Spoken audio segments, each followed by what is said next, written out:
जम्मू कश्मीर की सरकार ने इनाम की घोषणा की है। इनाम उन सभी लोगों के लिए जो लोग Jammu Kashmir medical supplies corporation limited को ये बताते हैं कि JKMSCL की जो दवाइयाँ गवर्नमेंट अस्पतालों के लिए हैं, जिन दवाइयों के ऊपर लिखा हुआ है नॉट फॉर सेल, अगर उसे कोई भी अस्पताल में या अस्पताल के बाहर बेचता नजर आता है तो उसकी इंफॉर्मेशन देने वाले को सरकार इनाम देगी। इसमें सरकार ने यह अनाउंस किया है कि Jammu Kashmir medical supplies corporation limited, जिसको लेकर आप जानते हैं कि जितने भी सरकारी सेहत के इदारे हैं, गवर्नमेंट हेल्थ केयर इंस्टीट्यूशंस हैं जम्मू कश्मीर में, उन सभी में मेडिकल इक्विपमेंट्स और साथ ही में मेडिसिन सप्लाई करने का काम Jammu Kashmir medical supplies corporation limited करती है। और ये दवाइयाँ जो हैं वो सरकारी अस्पताल में फ्री ऑफ कॉस्ट लोगों को अवेलेबल करवाई जाती है। लेकिन Jammu Kashmir medical supplies corporation limited का भी एक कहना है कि कई सारे ऐसे इंस्टेंसेस भी सामने आते हैं जहां पर ये मेडिसिन जिनके ऊपर स्टैंप लगी होती है नॉट फॉर सेल की, वो मेडिसिन भी या तो सरकारी अस्पतालों के अंदर या उसके बाहर कुछ लोग बेचते हुए नजर आते हैं। आम व्यक्ति भी जिसे दवाई की जरूरत होती है वो बिना ये सोचे समझे कि वो दवाइयां उसे मुफ्त मिलनी चाहिए, उन दवाइयों को मजबूरी में आकर खरीद लेता है। लेकिन अब सरकार ने ये कहा है कि आम जनता की नॉलेज के लिए बता दिया जाए कि कहीं पर भी ऐसी मेडिसिन जिनके ऊपर स्टैंप लगी है JKMSCL की सप्लाई नॉट फॉर सेल, उन्हें अगर कोई बेचता हुआ या खरीदता हुआ नजर आता है किसी भी व्यक्ति के द्वारा, चाहे वो सरकारी अस्पताल के अंदर हो, चाहे सरकारी अस्पताल के बाहर हो, चाहे किसी फार्मासिस्ट की शॉप पर हो, कहीं पर भी अगर बेचते खरीदते लोग नजर आते हैं तो वो बाय पोस्ट या बाय ईमेल mdjkmscl2@gmail.com पर इंफॉर्मेशन दे सकता है। यह भी कहा गया कि जो व्यक्ति कंप्लेंट करेगा उसकी आइडेंटिटी को सीक्रेट रखा जाएगा और उसे रिवॉर्ड भी किया जाएगा, इनाम भी दिया जाएगा।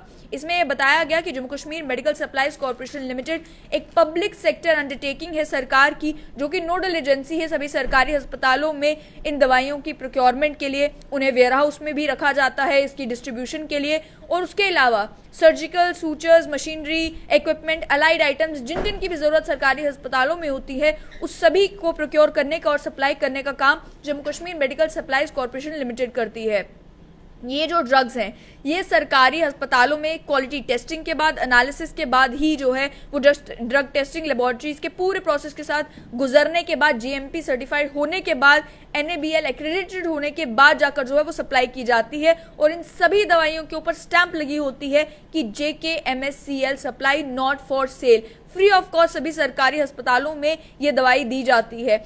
इसका जो ड्रग्स और वैक्सीन डिस्ट्रीब्यूशन सिस्टम है JKMSCL का, उसमें एक पूरा ट्रांसपेरेंट मैनर बताया गया है जिसमें परचेज ऑर्डर मेंटेन किया जाता है, इन्वेंट्री मेंटेन करके रखी जाती है। लेकिन ऐसे कई मामले पहले भी बने जिन मामलों में हमने आपको बताया भी किस तरीके से। स्किम्स में एक मामला 2016 में बना था जहां पर करोड़ों रुपए की एम्बेजलमेंट के इल्जाम लगे थे। वहां पर यही बताया गया था कि स्कीम्स में काम करने वाले ही कुछ व्यक्ति जो हैं, यही मेडिसिन जो सरकारी अस्पताल में लोगों के लिए मुफ्त देने के लिए सप्लाई की गई थी, उन्हें बेचा जा रहा था और उन्हें बेचकर जो है वो पैसे अपनी जेब में डाल रहे थे। ये भी बताया गया उस मामले में कि जिस समय क्राइम ब्रांच ने इन्वेस्टिगेशन शुरू किया, उसके बाद इन्वेस्टिगेशन होती रही तो 28 लाख रुपए पहले रिकवर किए और 5 लाख रुपए भी एक और व्यक्ति से रिकवर किए गए थे। लेकिन बंगलिंग को लेकर बताया जा रहा था लगभग 1 करोड़ 40 लाख रुपए की बंगलिंग जो है इस मामले में हुई थी, जहां पर वो दवाइयां जो सरकारी अस्पताल में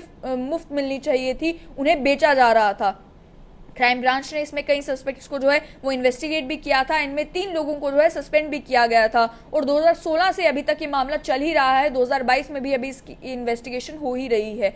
आम व्यक्ति भी जिस समय अस्पताल में जाते हैं तो उनकी कई बार शिकायतें होती है कि सरकारी अस्पताल में जो भी दवाई हम मांगते हैं ये कह दिया जाता है कि ये दवाई अवेलेबल नहीं है, आप बाहर से जाकर खरीद लीजिए। हालांकि वो दवाई जो है इन्वेंट्री में अवेलेबल भी होती है और इसी को लेकर जो है वो हेल्थ सेक्रेटरी ने बताया भी था कि हम इन्वेंट्री एक मेंटेन करके रखते हैं जिसमें जितने भी एसेंशियल मेडिसिन है जिनकी जरूरत जो है अस्पताल में पड़ती रहती है वो हम इंश्योर करते हैं कि सरकारी अस्पतालों में अवेलेबल हो। लेकिन अगर सरकारी अस्पतालों में दवाई है भी और वो पेशेंट को दी भी नहीं जाती तो आखिर उन दवाइयों का होता क्या है? ये जो आज जम्मू कश्मीर की सरकार ने फैसला लिया है कि उन लोगों को इनाम दिया जाएगा जो उसकी खरीद या बेच को रिपोर्ट करेंगे। इससे समझ में आता है कि वही दवाइयां जो अस्पतालों में आम लोगों के लिए भेजी जाती थी, उन दवाइयों को बेचा और खरीदा जाता था। अब कौन वो लोग थे जो इसे फैसिलिटेट करवाते थे, उन पर भी शिकंजा कसने की जरूरत है। और शिकंजा तभी कसा जाएगा जब आम लोग भी अवेयर होकर ये देखेंगे कि अगर कहीं पर भी इस तरीके की दवाइयों को बेचा या खरीदा जा रहा है